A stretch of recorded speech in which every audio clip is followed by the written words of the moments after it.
Okay, let's fill some holes in hard bodies. These are some of the methods that I use. The first one is Slurry. It's just some styrene or body scraps or bits of sprue or anything melted with a solvent such as this. I use MEK substitute. I don't know if regular MEK will work the same, probably. This is just what they sell at Lowe's where I got it. Acetone would also work probably. So anyways, you just take a little bit of this junk, throw it in your mason jar, pour some of that in, let it sit overnight, and then you get yourself a nice gooey, stinky mess.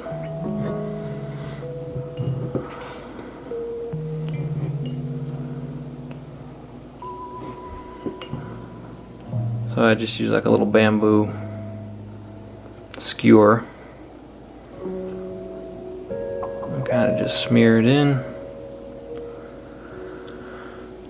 So this method is good for obviously joining styrene to styrene or ABS to ABS or whatever RC four-wheel drive bodies are made out of. It's, I don't know, some kind of weird plastic. So I generally use that same type of plastic to fill holes in those bodies. I don't usually mix just regular styrene with them because it doesn't stick as well. So that's that. So obviously we'll have to let it cure and we'll sand it. So we'll let that sit overnight. On to the next one. Next we will try 2-part epoxy, such as milliput. You just knead the 2 equal parts together and it should cure in a couple hours or so.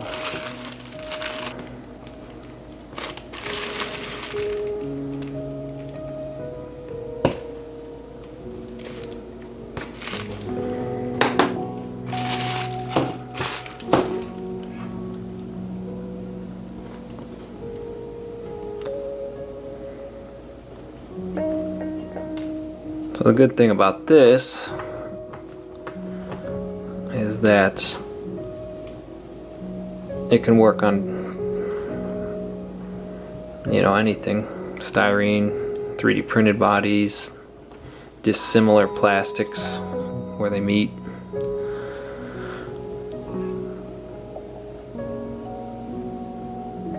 And it gets real hard and you can sand it and everything else.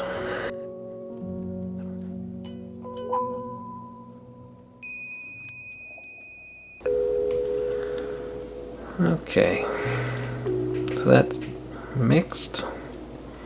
We'll just pack it in there. Smear a little into the little hole.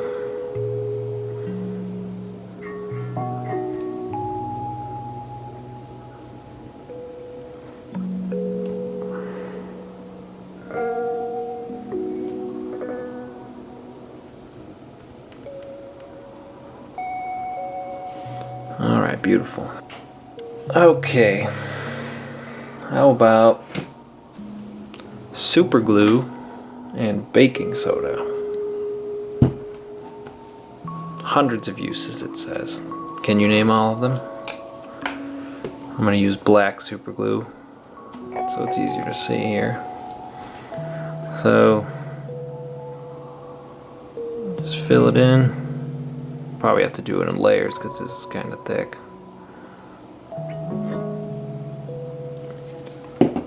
So the baking soda adds just a little more body to the super glue, or CA, and it also makes it dry real fast.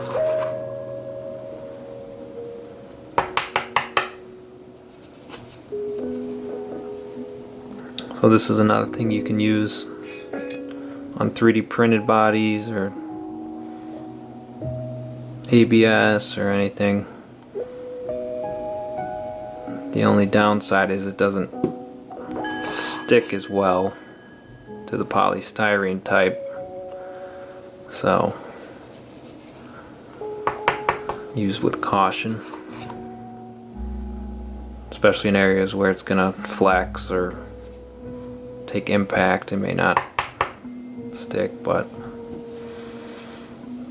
for little gaps and stuff it'd be fine. Okay.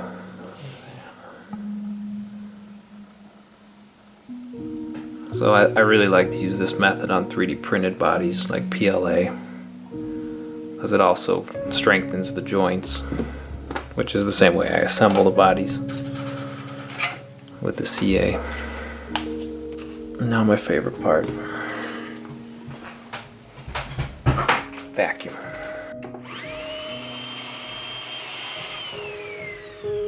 Okay, let's do a no-no. Let's use glazing putty. Now it says right here, fills pinholes, scratches, minor dings, and hairline cracks. See, a lot of people make a mistake and they try to fill too big of holes and gaps with this. This is a single part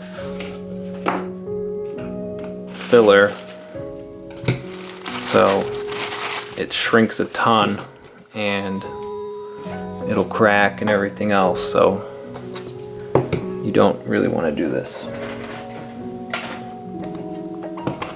So I just cut a little piece of styrene scrap, which is how I spread it.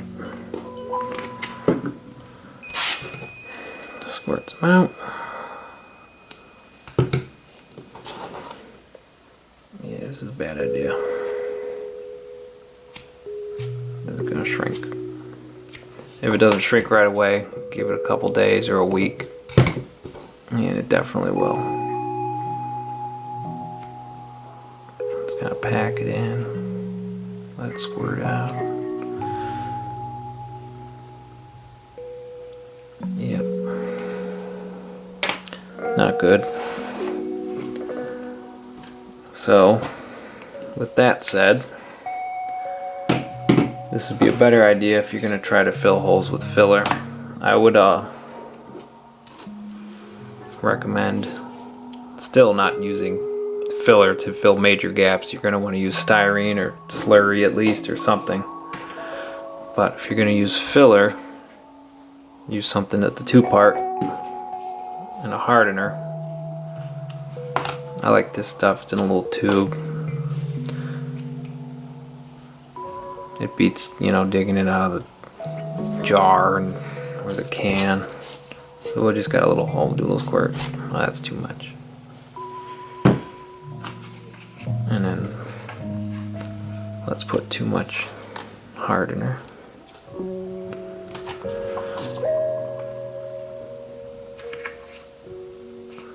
Then we mix it up.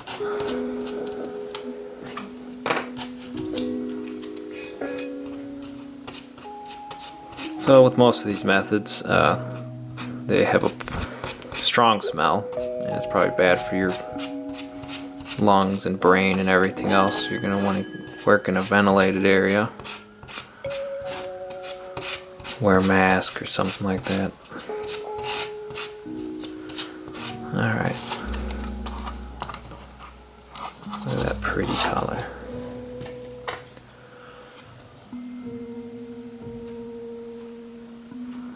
Fill it in.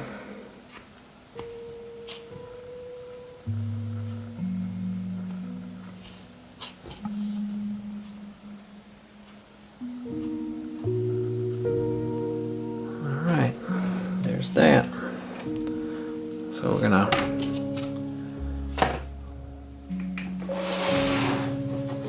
let all these sit overnight.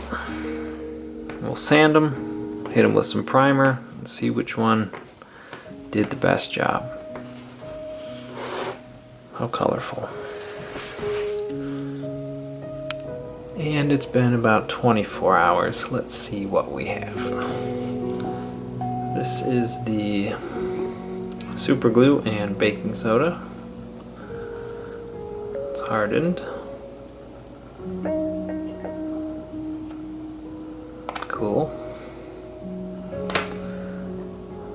This is the 2-part filler. Nice. No shrinkage. Hard. This is the Slurry. It's sunk a little bit. Still a little bit soft, just because it was kind of deep.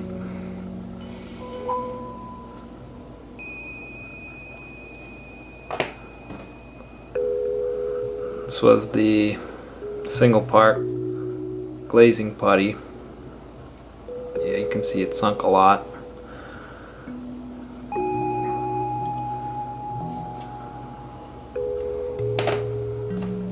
And then the epoxy putty.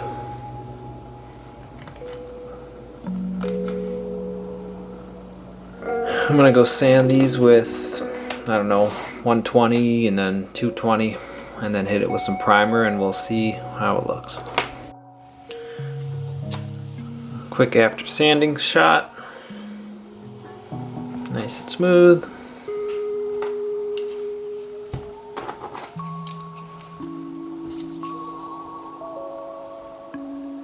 And we're back again. Shot these with some filler primer.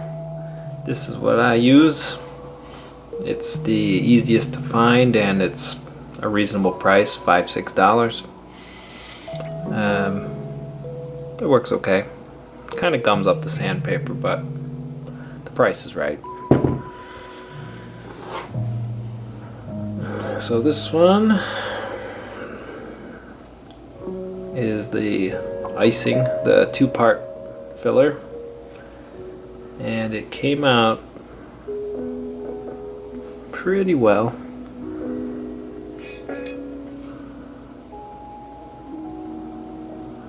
Seems pretty smooth.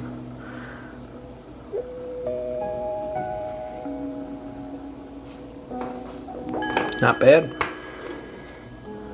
This one I think is Slurry.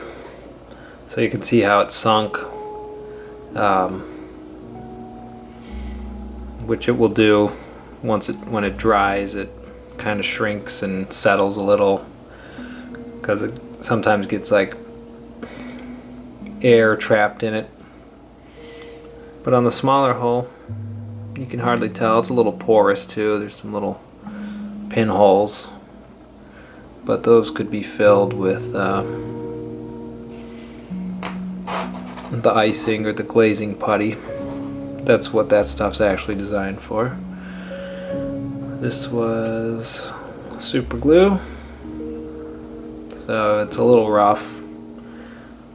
It's kind of porous too. Maybe it shrunk a little, maybe not.